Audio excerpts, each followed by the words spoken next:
பொறுமை என்பது மனித வாழ்வில் மிக முக்கியமான ஒரு மனப்பண்பாகும்.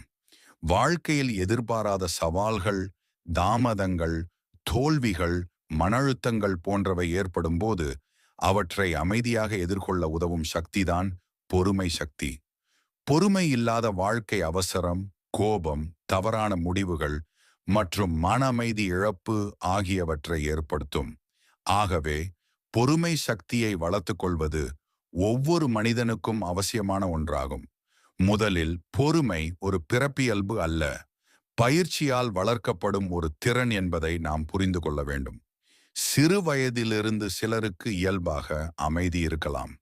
ஆனால் பெரும்பாலானவர்களுக்கு அது வாழ்க்கை அனுபவங்களாலும் மனப்பயிற்சிகளாலும் வளர்கிறது.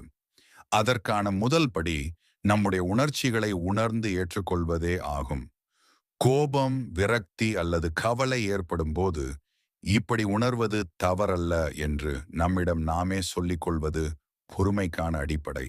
சுவாசம் மற்றும் மன அமைதி பயிற்சிகள் பொறுமையை வளர்க்க மிகுந்த உதவியாக இருக்கும். கோபம் அல்லது பதட்டம் வரும் நேரத்தில் சில நிமிடங்கள் ஆழமாக மூச்சை இழுத்து விடுவது மனதை அமைதியாக்குகிறது.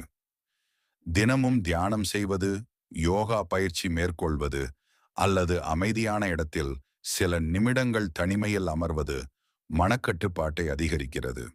மனம் அமைதியாக இருந்தால் அவசரமான எதிர்வினைகள் குறையும். அதுவே பொறுமையின் அடையாளம்.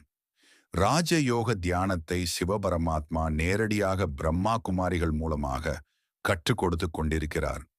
அஷ்ட சக்திகளை உங்களுக்குள் தாரணை செய்யுங்கள். உடனடியாக ராஜயோக தியானத்தை கற்று பயன்பெறுங்கள். பொறுமை என்பது ஒரே நாளில் உருவாகும் பண்பு அல்ல என்பதை நினைவில் கொள்ள வேண்டும். அது தினசரி வாழ்க்கையில் சிறு சிறு முயற்சிகளால் வளர்கிறது. முடிவாக பொறுமை சக்தி வளர்ந்த மனிதன் வாழ்க்கையின் எந்த சூழ்நிலையையும் அமைதியாகவும் புத்திசாலித்தனமாகவும் எதிர்கொள்வான். பொறுமை மன அமைதியை தரும். மன அமைதி சரியான முடிவுகளை தரும்.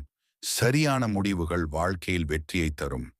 ஆகவே பொறுமையை ஒரு இலக்காக கொண்டு அதை தினமும் பயிற்சி செய்வதே சிறந்த வாழ்க்கைக்கான வழியாகும். நல்லது. ஓம் சாந்தி.